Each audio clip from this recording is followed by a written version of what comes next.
Israel says it has conducted an airstrike on a Hezbollah weapons store in southern Lebanon, the first since a truce agreed between the two sides came into force a day ago. Several people have also been wounded by Israeli tank fire in the area. Under the agreement, Hezbollah fighters are supposed to withdraw north of the Litani River, and Israeli forces are meant to return to their side of the border. The Israeli army has announced a curfew forbidding people from traveling south of the river overnight. And we can go straight now to DW correspondent Stella Mena, who's in Beirut. Stella, let's start with those reports of an Israeli tank fire. What more can you tell us?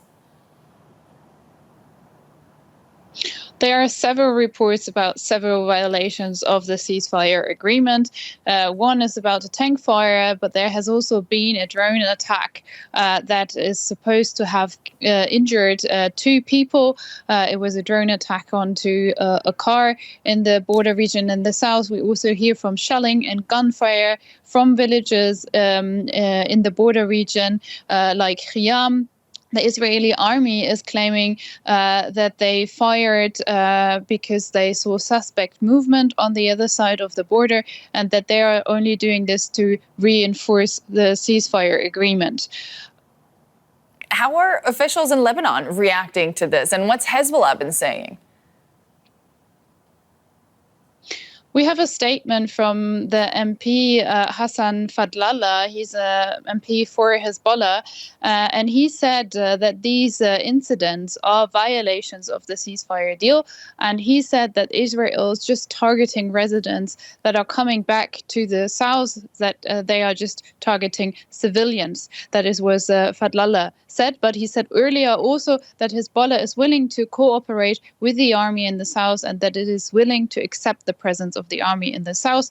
We also have the first statement of the party ever since the ceasefire agreement has been made.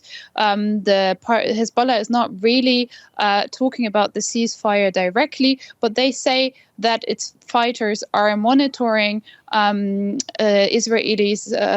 Israeli army and seeing if the Israeli army is really going back into their territory, and that their fighters are ready to fire back. Now, for the time being, the Israeli army has announced a nighttime curfew in the south of Lebanon.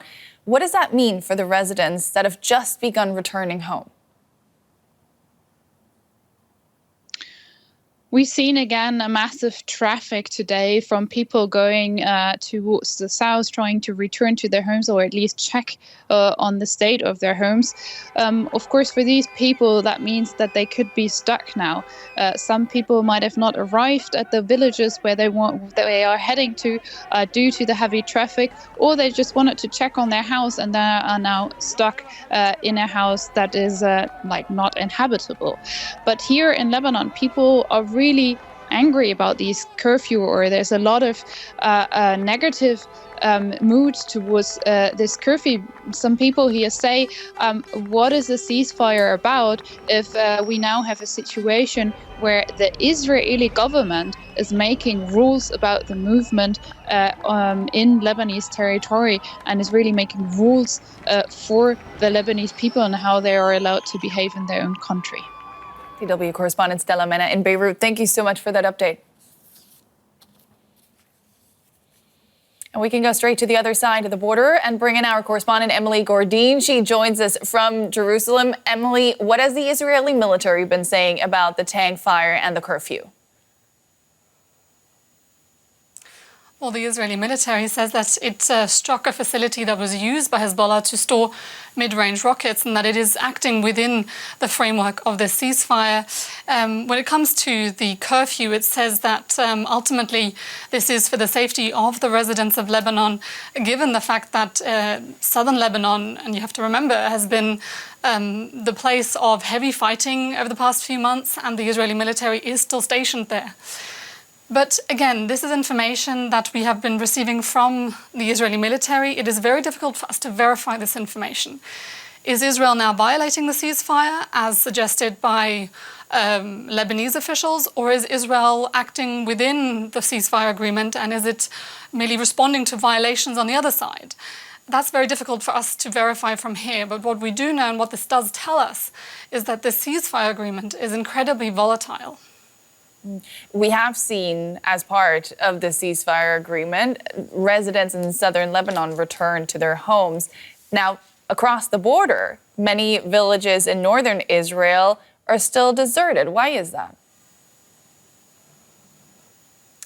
Well, for one, the Israeli government hasn't actually told its residents to return to their homes in the north.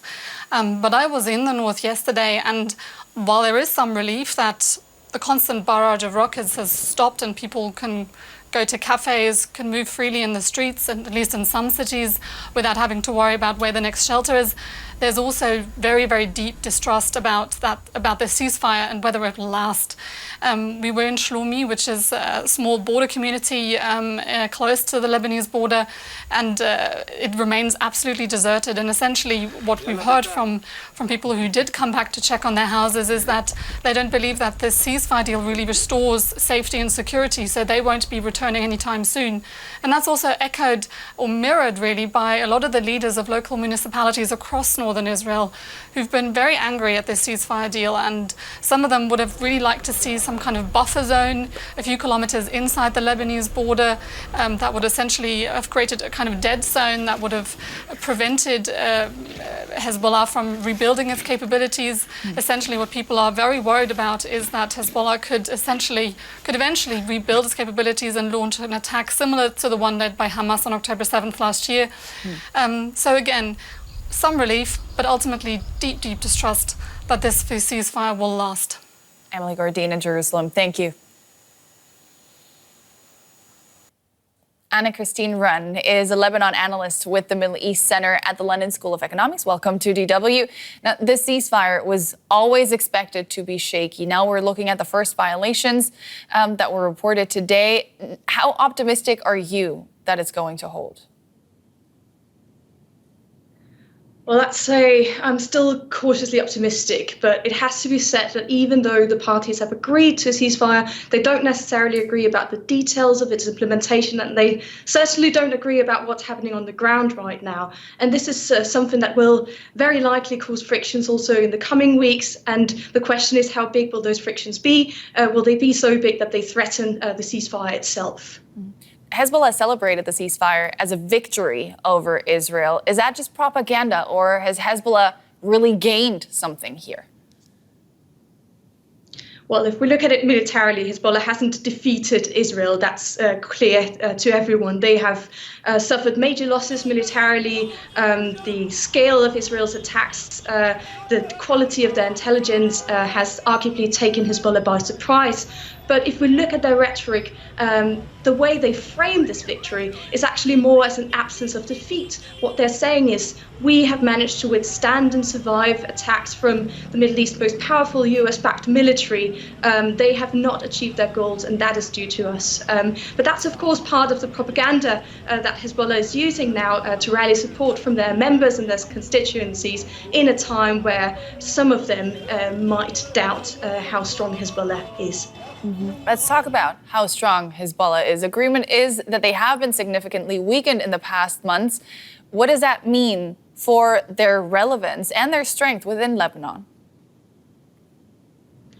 Well, first of all, it has to be said, Hezbollah is not just a military actor, it's also a political actor. And if we look at their political strength, we see signs that they have been weakened there as well. They've lost their main Christian ally, the Free Patriotic Movement, that they signed an agreement with back in 2006. They've been out saying, we no longer see ourselves in a partnership with Hezbollah. But that said, we shouldn't underestimate Hezbollah's role in Lebanon, politically at least. They will undoubtedly try and exert influence as much as they can over the election of president and over the formation of the government. And they are still a major political, military and social force in the country. There's no doubt about that. But those shifts that you just described, how do you think they will impact Lebanon going forward? Well, that's the big question.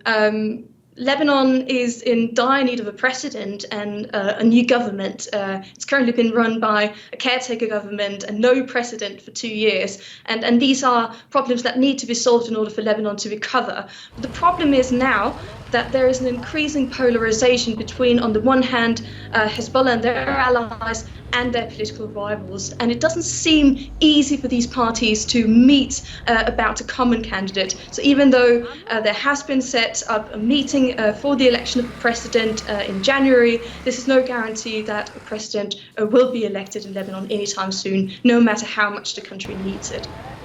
Middle East analyst Anne-Christine Wren, thank you.